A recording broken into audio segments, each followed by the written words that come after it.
ஓசூர் மக்களின் நீண்ட நாள் கோரிக்கையாக உள்ள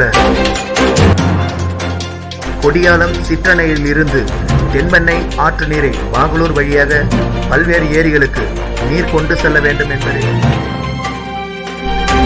தமிழக முதல்வர் எடப்பாடி பழனிசாமி அவர்கள் கிருஷ்ணகிரியில் நடைபெற்ற எம்ஜிஆர் நூற்றாண்டு விழாவில் கொடியாலம் சிற்றணையில் இருந்து 50 கிராம ஏரிகளுக்கு நீர் கொண்டு செல்லப்படும் என அறிவித்திருந்தார். அதற்காக ரூபாய் 300 கோடி நிதி ஒதுக்கீடு செய்யப்பட்டுள்ளது. முதற்கட்டமாக 70 கோடி ரூபாயில் முன்னாள் அமைச்சர் பி பாலகிருஷ்ண ரெட்டி அவர்களின் நீண்ட நாள் முயற்சியால் பணிகள் தொடங்கப்பட்டுள்ளன.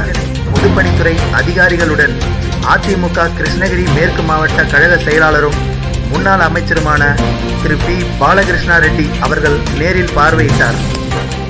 முன்னாள் அமைச்சர் பார்வையிடுவதை அறிந்து நூற்றுக்கணக்கான விவசாயிகள் மகிழ்ச்சியுடன் குவிய தொடங்கினர்.